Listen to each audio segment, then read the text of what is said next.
شيخ محمود؟ لأن مات محمد صلى الله عليه وسلم. ويعني وإذا مات النبي صلى الله عليه وسلم ما بدك إياه يموت يعني؟ يعني بزعل.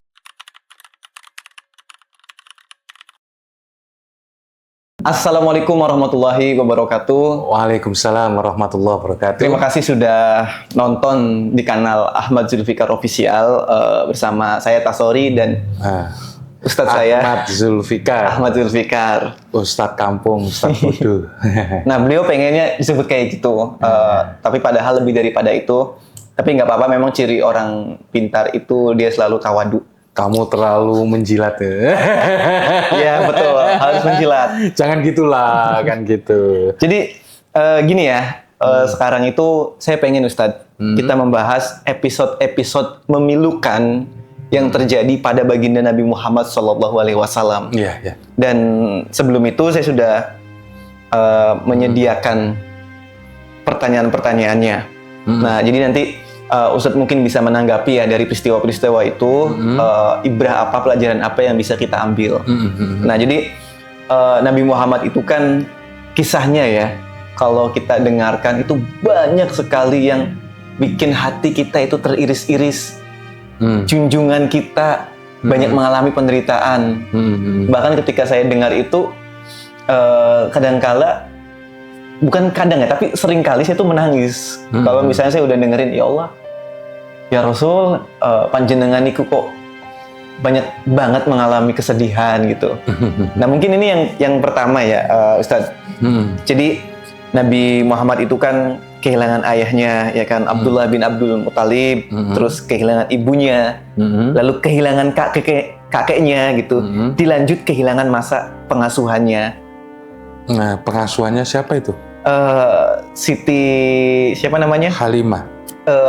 Iya, Siti Halimah ya, yang menyusui Nabi. Menyusui Nabi. Iya, yang ngasuh Nabi pada saat itu tuh.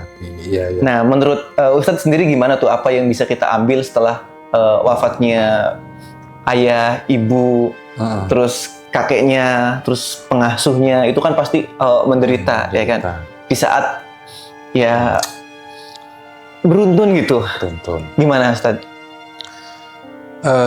Nabi Muhammad Sallallahu Alaihi Wasallam itu adalah sosok pribadi yang ditempa secara dohir dan batin. Jadi sejak awal, sejak kecil, kenyamanan adalah barang mahal bagi seorang Rasulullah Sallallahu Alaihi Wasallam. Allahumma sholli alaihi. Bahkan begini, kalau menurut tarikh dan sejarah atau sirah, Nabi itu, Rasulullah itu udah ditinggal ayahnya sejak beliau berada di kandungan. Lalu kemudian umumnya orang-orang ningrat yang ada di Mekah, itu saat itu ya, ketika Rasulullah lahir, ada budak wanita namanya Suwaibah al-Aslamiyah. Itu budaknya, kalau nggak salah budaknya Abu Jahal apa Abu Lahab gitu ya, Abu Lahab ya, itu yang menyusui Nabi Muhammad Sallallahu Alaihi Wasallam sebelum Halimatus Sa'diyah. Gitu.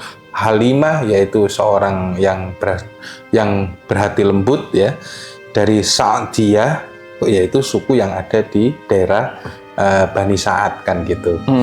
Nah, masa itulah yang kemudian Rasulullah Shallallahu Alaihi Wasallam berada bersama penyusuan dan anak-anaknya Halimah bersama pamannya yang paling muda namanya Hamzah bin Abdul Muthalib. Nah, Nabi di situ belajar, bekerja, berternak kambing. Bahkan dalam satu hadis, setiap nabi itu pasti seorang penggembala. Kayak gitu. Nah, hal-hal yang paling memilukan, Nabi itu setelah dia agak dewasa ya, itu diajak ibunya lagi, kemudian berziarah kubur kepada ayahnya dan ibunya Aminah binti Abdullah, binti Aminah ya, Aminah. Saya nggak tahu itu bintinya siapa, binti Khuwailid apa gimana. Itu meninggal di Abwa, gitu. Jadi total dia yatim piatu, kan gitu. Hidup bersama kakeknya. Setelah itu kakeknya juga meninggal. Lalu yang sebagian masa pertumbuhannya besar bersama Ja'far dan Ali bin Abi Thalib. Itu kemudian diasuh pamannya, yaitu Ali bin Abu Thalib. Dan itu pun ya juga meninggal, kan gitu. Sampai kemudian dia menikah. Jadi Nabi itu boleh dibilang sejak kecil ya, sejak sampai kecil dewasa, sampai dewasa, sampai menikah dengan Khadijah, itu hidupnya itu, mohon maaf, itu dalam kesusahan. Jadi pengalaman hidup, kepahitan hidup, ditinggal orang tua, toh tetap Nabi itu tetap dalam lindungan Allah Subhanahu wa Ta'ala. Jadi ketika dia itu hidup sebatang kara, dia malah menjadi teladan. Dan peristiwa yang paling besar adalah ketika dia menjadi perantara, ya kan? Ya. Perantara dari suku-suku yang ada di Mekah untuk mendamaikan agar tidak terjadi peperangan karena mereka berebut terkait siapa yang ngangkat Hajar Aswad. Iya, yang layak siapa gitu ya. Dengan kecerdikan Nabi, lah itulah kemudian setiap suku diharapkan untuk mengangkat sehingga kemudian mereka turut sama-sama menjaga Baitullah, kan gitu. Kalau ditanyakan apa sih ibroh dari susahnya Nabi dari kecil sampai dewasa, itu adalah tempaan hidup sebelum ia menjadi seorang Nabi. Jadi Nabi itu secara kondisional itu diletakkan dalam posisi di mana hidup itu adalah untuk perjuangan. Dan tentu perjuangan itu bukanlah sesuatu yang ringan, karena di dalamnya akan banyak tantangan-tantangan. Ketika hidup dalam kondisi sengsara, dalam kondisi keterbatasan, kemudian dia mampu bertahan, ditempa oleh keadaan, jadilah dia seorang pemimpin yang kaliber, pemimpin yang bisa mempengaruhi seluruh jazirah Arab, bahkan seluruh dunia. Itu bukan berasal dari nol gitu aja tanpa ada pengalaman, tapi sebelumnya lika-liku hidupnya itu yang menjuruskan Rasulullah kepada sosok pemimpin yang tangguh. Jadi kalau kita lihat pemimpin-pemimpin besar itu lahir dari keterbatasan dan kesengsaraan yang kemudian dia berhasil untuk mencapai kepemimpinan itu yang dialami oleh Rasulullah. Jadi kan pada saat itu ya, saya juga mencatat ada peristiwa Taif. Jadi setelah kematian Abu Thalib, Nabi Muhammad SAW itu kan pergi ke Taif ya, untuk mencari dukungan pada saat itu. Nah, tetapi penduduk Taif itu menolak dakwahnya dan melempari beliau dengan batu hingga terluka. Jadi udah darahnya tuh mau netes tuh, dilempari sama batu sama penduduk Taif pada saat itu. Itu juga kan salah satu peristiwa yang memilukan. Iya, itu tuh gimana?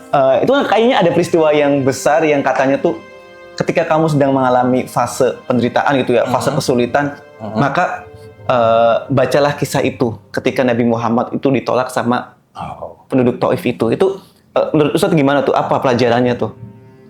Jadi kalau mau mengambil ibroh sebenarnya banyak.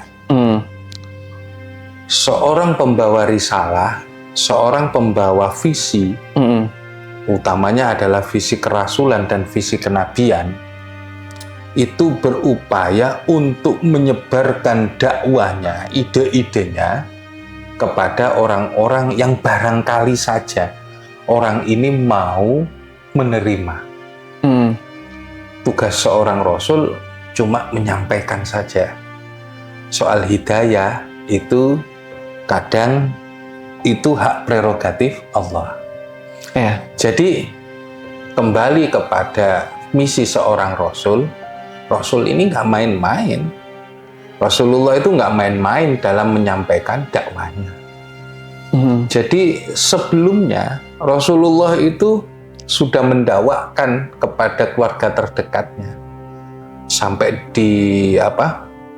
dikumpulkan di Bukit Sofa, kemudian dia berpidato yang selama ini dia dikenal sebagai seorang Al-Amin. Ya, mereka itu kemudian justru menolak Nabi. Yang paling menolak itu sampai kemudian dijadikan nama surah dalam Al-Quran, yaitu Abu Lahab. Jadi dikumpulkan di Bukit Sofa, terus Rasulullah berbicara, "Hai sekalian manusia, seandainya di belakang bukit ini ada musuh yang menyerang kita, apakah kalian percaya? Percaya.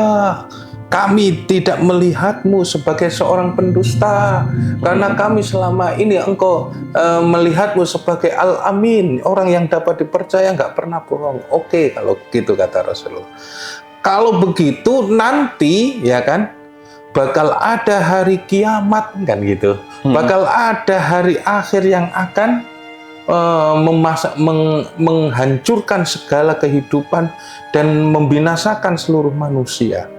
Lalu berdirilah ya kan, "Tabban laka ya Muhammad," katanya. Yang ngomong itu ada Abu Lahab. "Sialan kamu hai Muhammad," begitu katanya. Padahal di awal bilang Al-Amin ya. Al-Amin kan gitu. Setelah ditunjukin fakta kan gitu bahwa hal itu tidak sesuai dengan agama nenek moyang mereka, mereka itu malah kemudian menolaknya. Wah, akhirnya apa untuk urusan ini kan gitu kan, kamu mengundang kami kan gitu. Ya ibarat kata itu omong kosong lah kan gitu kata Abu Lahab. Akhirnya turun surat, "Tabbat yada Abi Lahabi wa tab." Tabbat, celakalah yada Abi Lahabi, kedua tangan Abu Lahab. Maksudnya seluruh Abu Lahab itu akan celaka. Maksudnya seluruh badannya. Oh, akhirnya Nabi setelah itu kemudian berupaya untuk mendakwahkan kepada orang-orang yang berada di Mekah, namun kemudian mereka Nabi mendapatkan tantangan bahkan sampai diembargo. Nah, di tengah-tengah itu Nabi mencoba untuk cari dukungan lain. Iya. Jadi kalau seandainya di sini Anda nggak menemukan dukungan hidup, silakan aja nyari melipir kemana kan gitu. Akhirnya ke Taif juga. Kan gitu kan. Setelah ke Taif itu kan Nabi justru mendapatkan perlawanan yang lebih kejam, sampai Nabi itu ada yang ceritanya dibandemin dilemparin batu sampai berdarah kan gitu. Nah, konsep yang kayak peristiwa yang seperti itu kenapa? Karena Nabi Muhammad membawa risalah tauhid. Jadi begini loh. Orang itu menanamkan kebenaran, menanamkan ide, ya kan? Menanamkan suatu ajaran yang itu meski benar, tapi kalau menghadapi tradisi lama, tradisi nenek moyang yang sudah berkembang bertahun-tahun, mengubahnya itu akan sulit. Nah, pasti itu akan mendapatkan tentangan. Kenapa? Karena di situ banyak pengaruh yang harus kita pengaruh yang akan runtuh karena munculnya seseorang yang membawa pembaruan. Jadi pembaruan itu tidak lain hanyalah mengubah pola pikir yang awalnya secara umum, secara sosiologis itu orang-orang lama akan denial, akan menolak, gitulah. Nah, ketika menolak itulah yang kemudian akibatnya Akibatnya ya dimusuhi seperti itu. Karena banyak kepentingan khususnya pengaruh terkait budak kan gitu ya kan, terkait dengan perdagangan. Nanti kan kalau pengaruh Muhammad besar itu kan yang lain kalah pengaruh. Sementara orang yang hidup dalam kesukaan itu, bahkan begini, sampai-sampai pada saat Rasulullah itu dilemparin sampai berdarah-darah, itu Jibril itu, Muhammad, kan gitu, Muhammad, seandainya engkau memberi izin kepada aku, akan kutumpahkan kepada mereka gunung Uhud ini. Jadi gunung Uhud, gunung-gunung yang ada di Taif, mohon maaf, bukan gunung Uhud, gunung yang ada di Taif itu, bukit ya, itu akan diangkat lalu diblekkan kepada desa Taif itu oleh Jibril. Terus akhirnya? Tapi Rasulullah bilang, enggak ya Rasulullah, enggak ya Jibril. Loh kok enggak sih? Harusnya kan kalau makhluk biasa kayak kita, ya udah orang udah menyakiti kita. Oh, enggak. Nabi itu berpikir lain. Nabi itu Nabi Rahmah, Nabiur Rahmah. Nabi itu seorang pengasih. Dan titelnya aja, wa ma arsalnaka illa rahmatan lil alamin, dan kami tidak mengutus kamu hai Muhammad kecuali menjadi rahmat untuk semuanya. Untuk semuanya. Jadi jangan Jibril, boleh jadi mereka itu generasi tua yang kolot-kolot itu nggak menerima saya, tapi anak-anak mereka nanti yang akan maju di peperangan. Masih ada harapan. Loh iya, karena dia melihat bahwa ke depan ini kalau risalah yang saya bawa ini adalah benar, adalah risalah nabi-nabi terdahulu, ya mereka pasti akan mengikuti hati mereka, kan gitu. Itu Nabi Muhammad, ya Allah, saking lapang dadanya ya. Sampai kemudian Rasulullah itu mendoa, Allahumma hdi qaumi fa innahum la ya'lamun. Ya Allah, tunjukkanlah kaumku karena mereka itu belum tahu. Nanti kalau udah tahu mereka beriman, kan gitu. Jadi kasih sayang Nabi, rahmahnya Nabi itu, sehingga kemudian nggak diadab saja, kan gitu, oleh siapa? Oleh malaikat Jibril, dan dia justru melarang. Itulah yang kemudian menjadi sisi welas asih Nabi kepada umatnya. Pokoknya Nabi itu adalah orang yang paling welas dengan siapa? Umatnya. Gitu. Iya. Kasih sayang dengan umatnya tuh, ya Allah, luar biasa. Iya. Jadi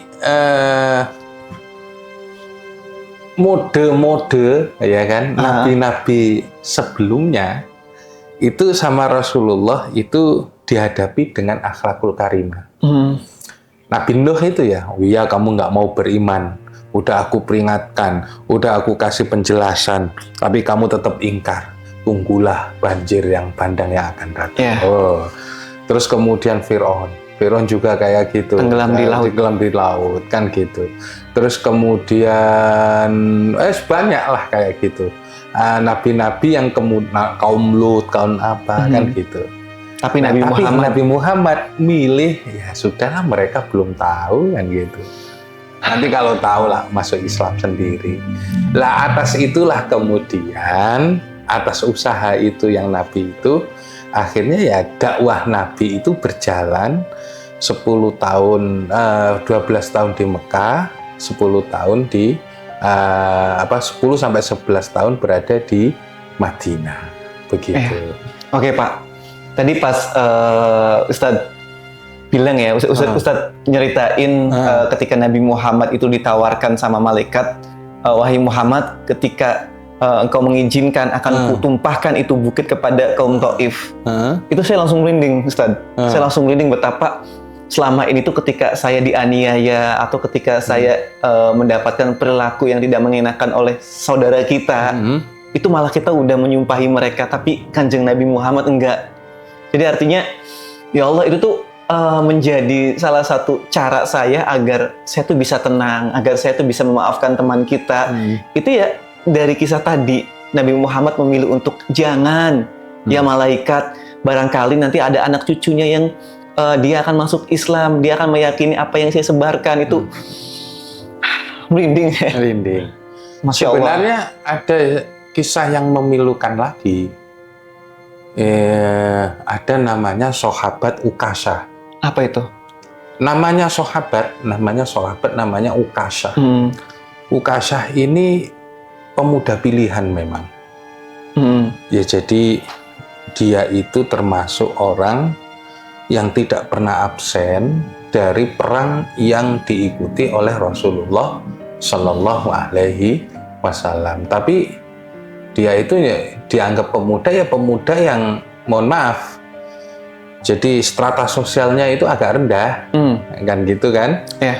Strata sosialnya itu tidak agak rendah, maksudnya ya untuk beberapa kalangan Ukasa ini mohon maaf nggak ada nomornya, kan gitu loh. Iya. Sehingga pada suatu saat hari itu di mana Rasulullah Shallallahu Alaihi Wasallam itu sakit menjelang wafat, sehingga kemudian dia banyak dikerubungi orang Abu Bakar, Umar, Utsman, ya seperti penggede lah, ya kan, orang-orang yang dekat Nabi, mantunya sama siapa, Fatimah, Ali sama Fatimah radhiyallahu anhuma itu ada di situ semua. Rasulullah itu bersandar di di tipan, kan gitu. Di situ ada juga Aisyah, kan gitu kan. Selama sakit kan Rasulullah bersama Aisyah di rumahnya, kan gitu. Nah, disitulah kemudian Rasulullah itu pernah ngomong, jika di antara kalian ada kezaliman yang pernah aku lakukan, maka hari inilah halalkan untukku, kan gitu. Jadi itu yang kemudian terjadi, kan gitu kan. Lu akhirnya Ukasah ini yang selalu dekat dengan Rasulullah, saya ya Rasulullah, kan gitu. Nah, saya ya Rasulullah, kan gitu. Wah, akhirnya Ukasah, kenapa kamu wahai Ukasah? Dulu saya ikut berjihad dan saya berada di samping Rasulullah saat Rasulullah Shallallahu Alaihi Wasallam, saat Anda mau menggebrak kuda untuk lari, ya, untuk agar lari, Anda salah memukulkan tongkatnya sehingga mengenai saya, dan itu kena di bagian lambung saya. Maka hari ini saya meminta balas kepada Anda wahai Rasulullah. Oh gitu. Kejem banget. Kelihatannya. Tapi tunggu dulu endingnya, ngopi dulu kita. Kopinya nggak dibawa ini. Oh, nggak apa-apa, oke. Terus silakan minum dulu, karena saya tuan rumah sekarang. Kita beda pendapat. Terus begini, ketika saat itu namanya ada mantu Ali bin Abi Thalib, kemudian Fatimah itu bilang, hei Ukasha, udahlah biarkan, bebaskanlah Rasulullah Shallallahu Alaihi Wasallam, kan gitu. Saya yang akan menanggungnya untukmu, kan gitu. Kemudian oleh kata Rasulullah, jangan, biarkan saya. Akhirnya Rasulullah copot baju. Dalam hadis itu sampai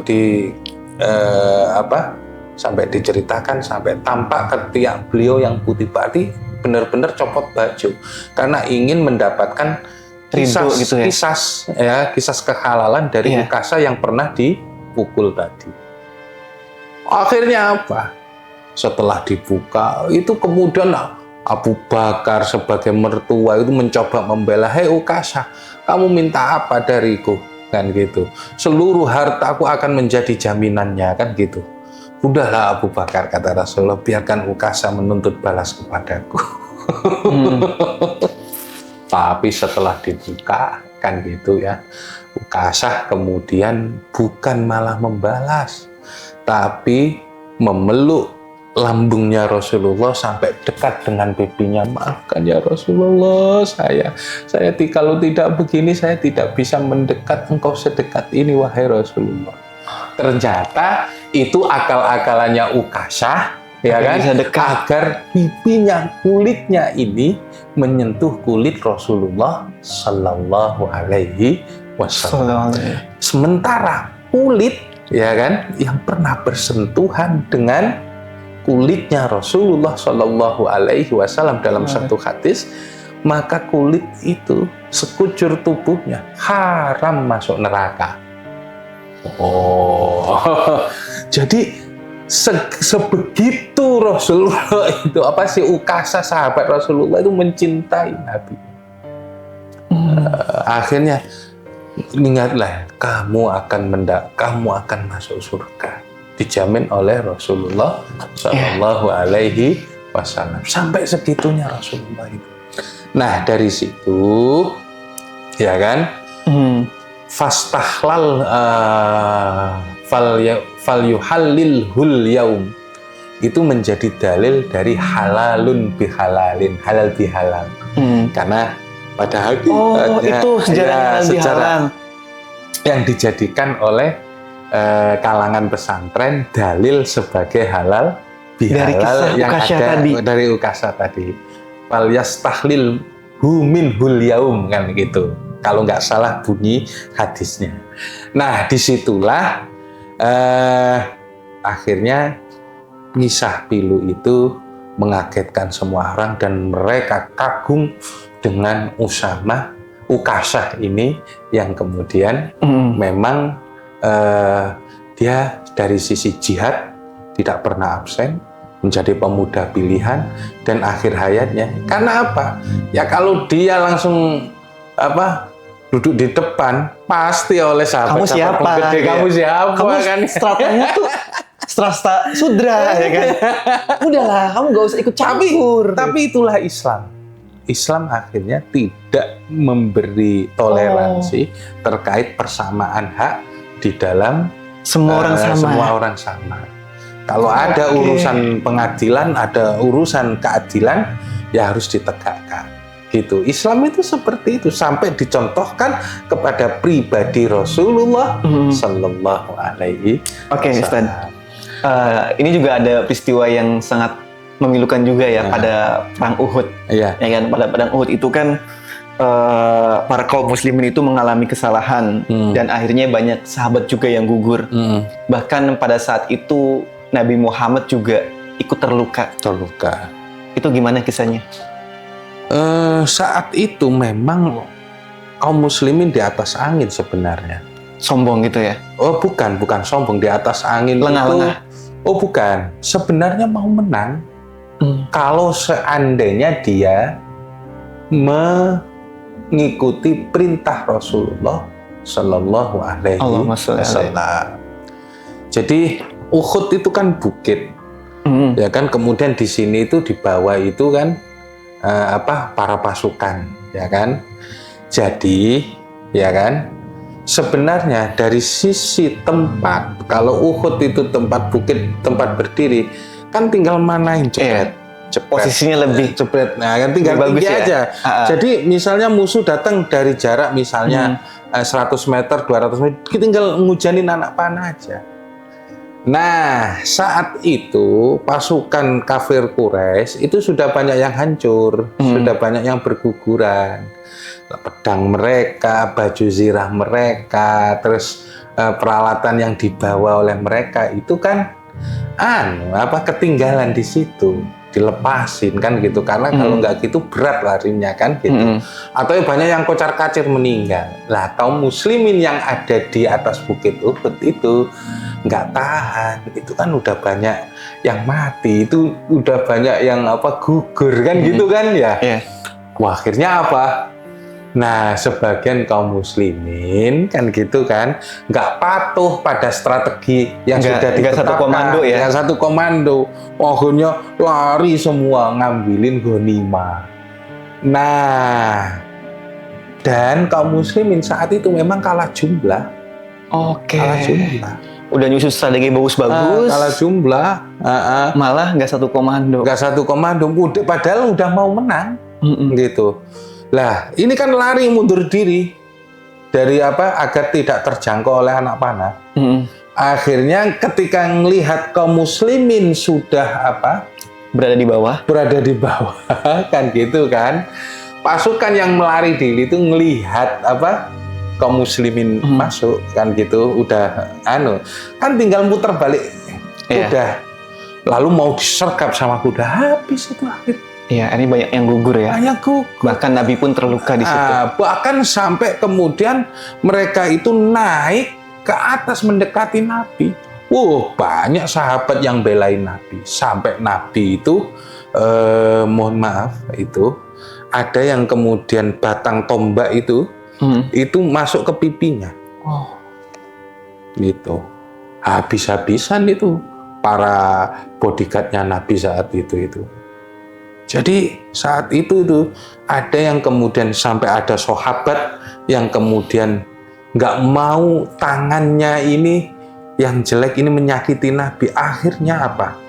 Dia mengambil batang ujung tombak yang menancap ke pipi Rasulullah itu bukan dengan tangan tapi dengan mulut, ditarik sama giginya dan giginya ginsul. Oh, ginsul itu apa? Patah kan gitu. Sampai kayak gitu. Lalu itu Nabi berdoa, sungguh kulit yang bersentuh dengan kulitku akan haram masuk neraka. Oh, itu pengorbanan sahabat habis-habisan. Iya. Nah, ini yang kemudian bahwa kondisi Rasulullah Shallallahu Alaihi Wasallam itu sangat nestapa, kan gitu. Nestapa itu maksudnya ya banyak yang kemudian dia menjadi orang yang sudah kalah, banyak menderita kekalahan sampai kemudian di situ itu pamannya Nabi wafat, Hamzah bin Abdul Muthalib, kan gitu. Terus ada yang lucu lagi namanya Handola. Nah, Handola ini pas ada perang Uhud, ya kan, habis jima sama istrinya. Ayo perang. Dia sempat belum junub. Ada aja ya. Ya namanya manusia kan biasa aja kan gitu. Akhirnya dia belum junub sudah mau berangkat, kan gitu kan. Lalu kemudian berperang di situ sambil wafat sehingga ditemukan jasadnya oleh Nabi. Kalau diselimuti itu, kalau diselimuti kepalanya kakinya kena, kan gitu. Kalau diselimuti kakinya kepalanya nggak ketutup. Loh, setelah itu akhirnya itu dari sisi dari sisi badan beliau diceritakan dalam tarikh itu kemudian muncul air. Seolah-olah dia dimandikan oleh para malaikat. Oh, bentar, itu dalam keadaan junub wafat. Terus dia itu ikut perang ya? Ikut perang. Emang bukannya itu ya harus mandi dulu? Iya kan, harusnya kan mandi wajib itu kan harus dipercepat. Itu gimana? Ya enggak lah, pada saat itu kan mendesak ya? Mendesak. Lagi pula perang jihad itu kan nggak ada syarat harus bersuci atau apa. Oh iya. Gitu. Karena lebih wajib ya jihad itu ya. Iya, kayak gimana pun kalau mandi dulu menghindar gimana terusan. Keburu kekurangan tim. Iya kan gitu. Iya. Itu yang kemudian menjadi peristiwa-peristiwa menarik, ya kan? Ada lagi peristiwa yang membuat Rasulullah pilu itu. Apa itu? Perang Badar. Oh ya.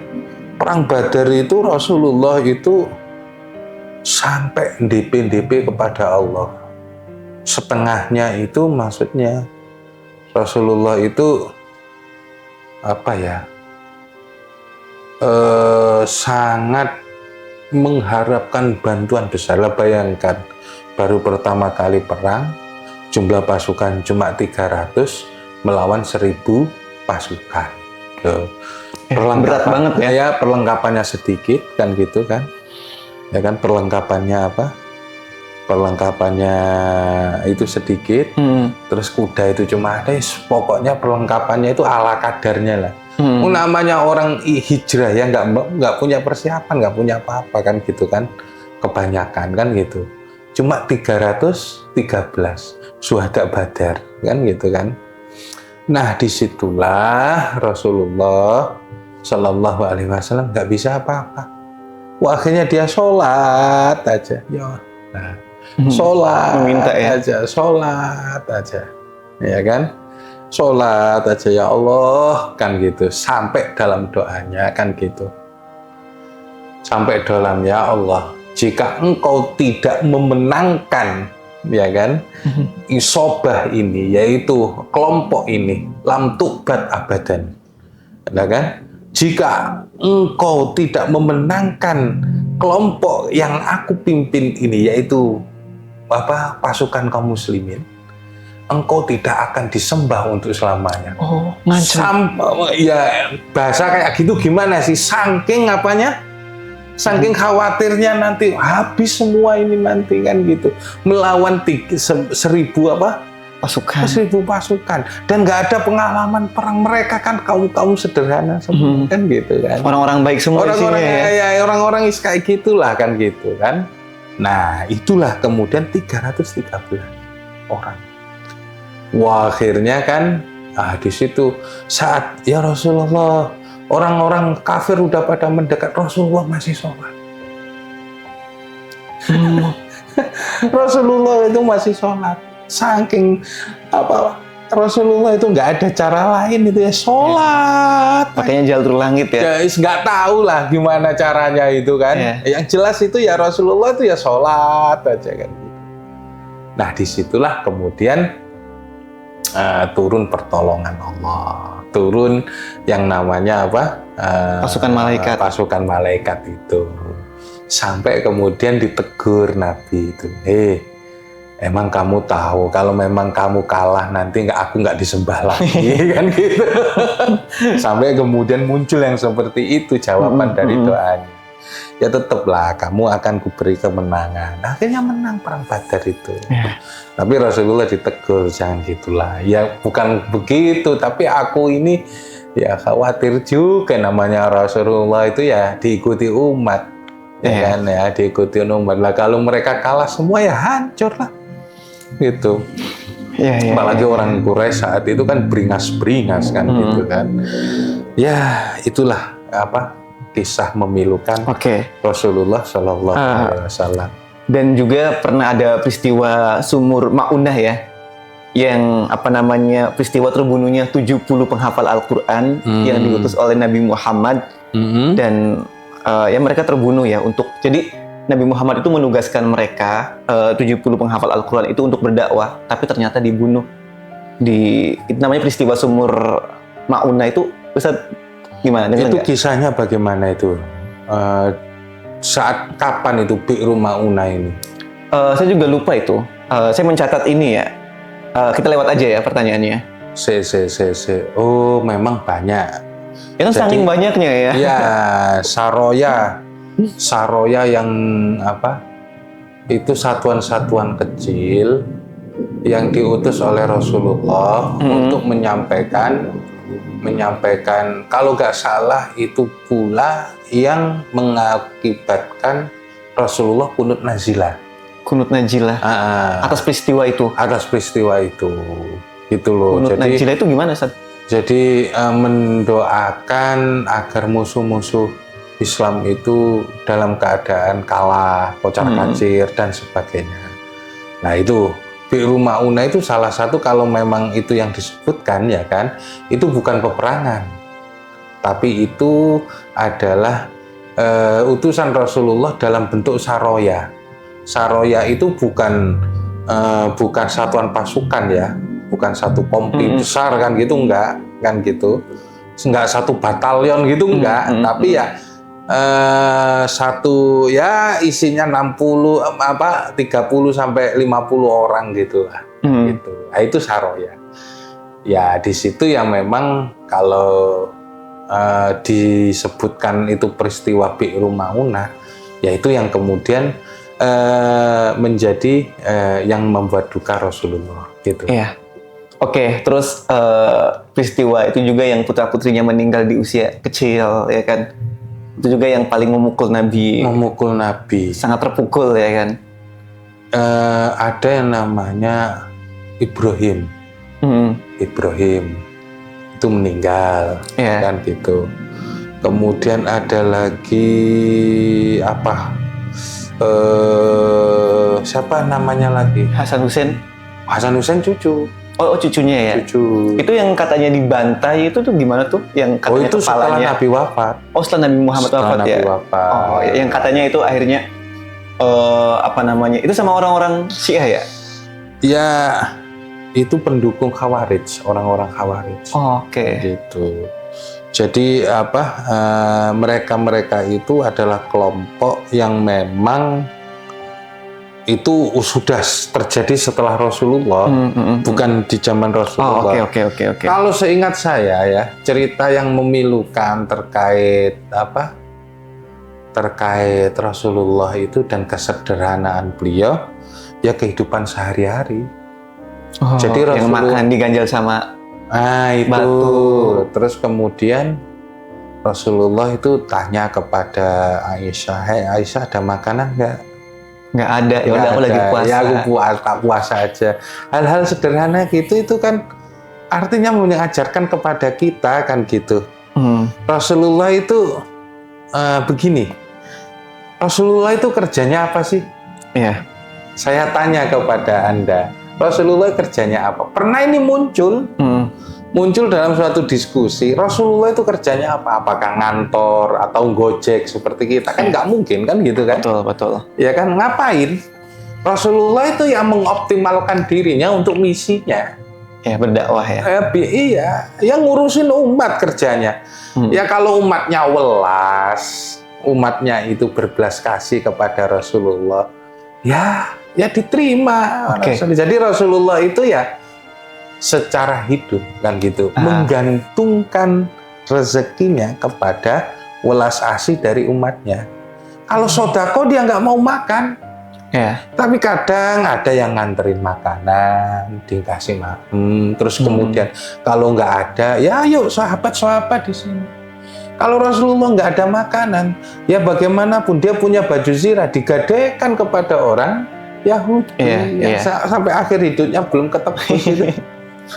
Ya Allah. Itu melas banget itu kan gitu loh. Jadi istri yang mana yang tahan sama kayak gitu itu hidup mengandalkan belas kasih orang. Jadi wahai umat muslim ya kan dimanapun kalian berada, ketika engkau mengalami penderitaan, semenderita apa hidup Anda ya kan, sehingga akhirnya Anda tuh kufur, sehingga akhirnya Anda itu tidak lagi menyembah Allah, sehingga Anda tuh marah terhadap Tuhan Anda.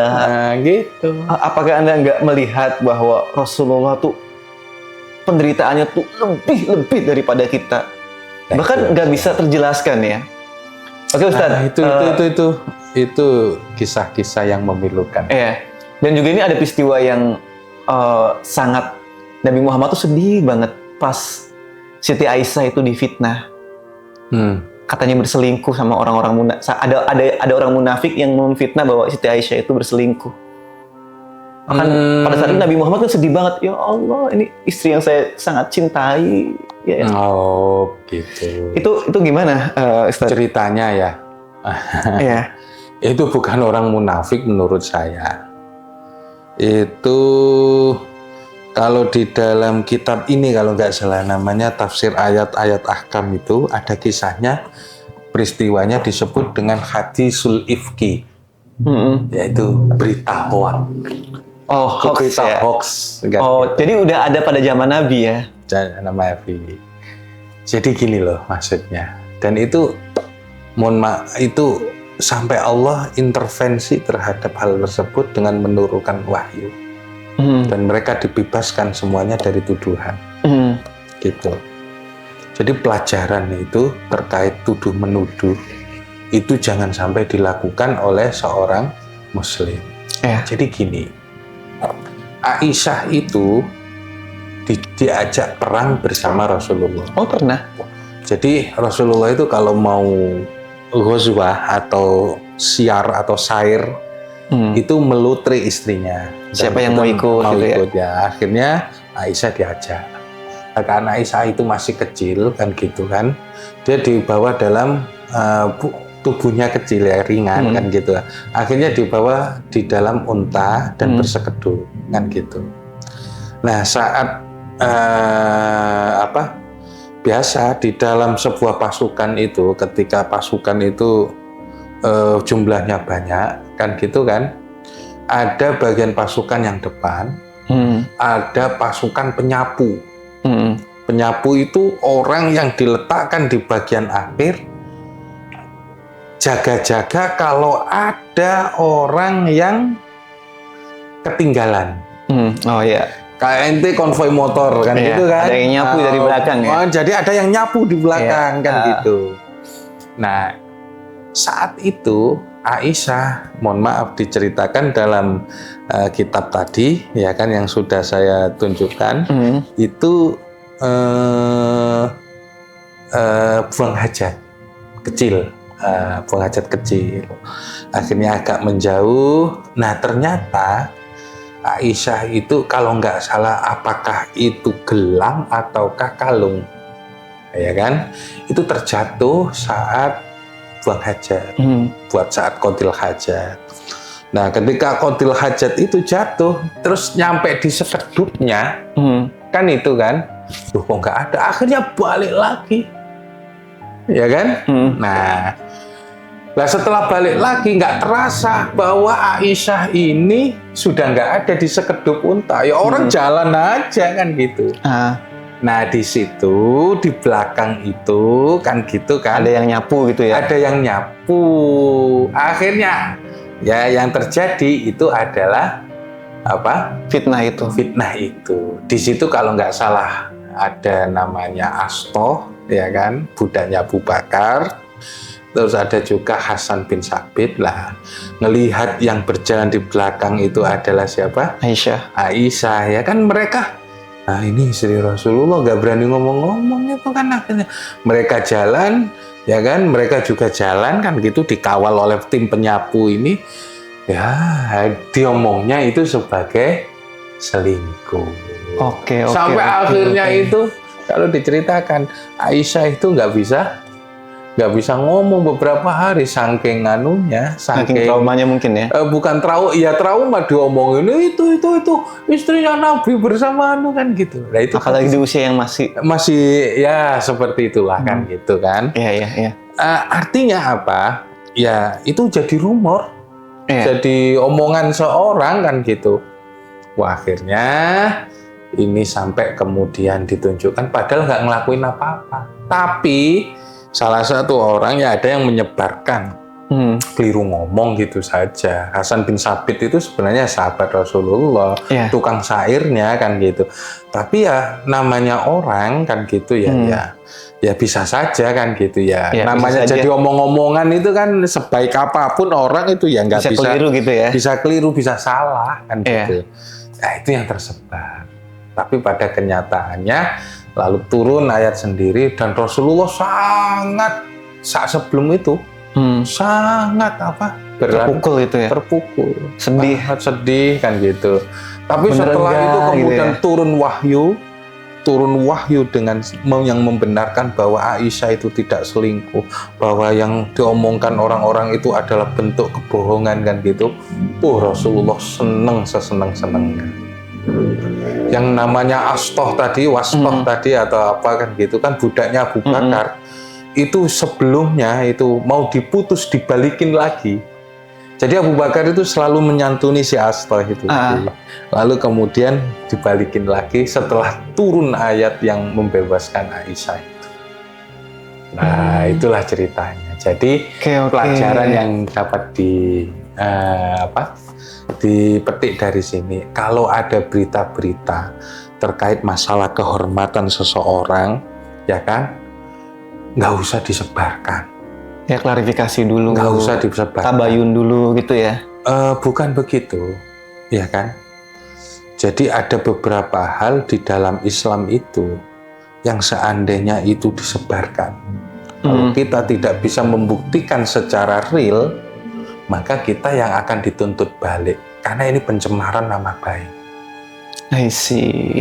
Nuduh selingkuh misalnya, kalau kita tidak bisa menghadirkan empat orang saksi bahwa itu benar-benar berzina, maka kita yang akan dicambuk 80 kali. Ya, bahkan ketika kita sudah mendapatkan 4 saksi juga, itu kita harus melihat orangnya apakah jujur. Iya, apalagi. Maka melihat hal yang semacam itu harus hati-hati. Mendingan diam aja lah. Cari aman ya. Bukan cari aman. Kalau kita ingin menasehati, jangan di depan umum, gitu. Ngomong saja secara 4 mata, ya kan. Paling enak nasihati itu ya jangan ada ketika orang-orang itu sepi, Jangan Iya. sampai seseorang itu kemudian apa? Tahu, nanti mempermalukan gitu ya. mempermalukan dan justru membuat aib. Iya. Itu aja. Oke, Ustadz, ini yang terakhir ya. Ini berapa lama ini? Ini hampir 1 jam ya. Mungkin ini yang terakhir nih. Nabi Muhammad itu ketika hendak wafat ya, itu juga katanya mengalami kesakitan sakratul maut. Itu gimana, Ustadz? Ya kalau dalam cerita itu namanya sakarat itu sakar. Sakar itu kan mabuk. Ya kan, maut itu menjelang kematian atau nazak biasanya kan gitu. Dicabutnya roh itu kan kemudian nazak, itu dicabut itu naz'un kan gitu kan. Nah, dalam hadis-hadis atau dalam sirah itu kemudian dikisahkan bahwa bentuk dari kasih sayang Rasulullah itu sampai ingin menanggung rasa sakit seluruh umatnya agar ditimpakan kepada beliau, Pada dirinya ya. pada dirinya. Tapi itu tidak dikabulkan, gitu, tidak dikabulkan. Jadi Itu pas hendak wafat. mendak wafat Rasulullah. Jadi maksudnya ya karena tidak dikabulkan, sehingga kita sekarang ini masih merasa sangat kesakitan ketika ruh berpisah dengan jasad. Oke, itu baginda Nabi Muhammad ketika sakratul maut aja merasa, Masih memikirkan umatnya. ya, terus merasa sakit juga kan. Apalagi kita yang manusia biasa yang penuh dengan dosa gitu. Penuh dengan dosa. Oke Ustadz, ini kalau misalnya sampai dilanjut mungkin bisa nangis-nangis kita berdua. Sampai pagi ya. Iya, dan bisa nangis ini. Karena ya Allah, ini kalau kita jelasin ya, kita rinci satu persatu episode-episode memilukan Kanjeng Nabi Muhammad itu kayaknya nggak akan habis saking banyaknya gitu. Mungkin kita udahin dulu aja ya Ustadz ya. Ya. Tapi ada nggak statement terakhir nih khusus buat episode ini? Jadi sifat Rasulullah itu ada yang Asmaul Husna itu dijadikan sifat Rasulullah. A'udzubillahi minasyaitonirrajim. Laqad ja'akum rasulun min anfusikum azizun alaihi ma anittum harisun alaikum Bil mu'minina raufur rahim. Rauf itu kasih sayang. Rahim itu welas. Jadi kalau bisa hidupnya itu untuk umatnya gitu loh Rasulullah. Luar biasa. Jadi Rasulullah itu sangat welas, kasih, ya kan, welas kan gitu. Jadi udah pantaslah kalau kita bersolawat kepada Nabi. Allahumma sholli ala sayyidina Muhammad. Jadi wa ala alihi wa ashabihi ajmain. Dari saya itu aja sih. Oke, Ustaz. Oke, terima kasih banyak buat semuanya. Mungkin di episode kali ini saya nggak akan minta buat di-subscribe ya. Karena udah hanyut sama kisah-kisah tadi. Ya kan, saya nggak mau minta di-subscribe. Namun barangkali teman-teman nanti subscribe. Makasih banyak. Ya. Makasih banyak. Dukung channel kami. Ya, makasih ya. Mungkin gitu. itu aja. See you. Wassalamualaikum warahmatullahi wabarakatuh. Waalaikumsalam warahmatullahi wabarakatuh.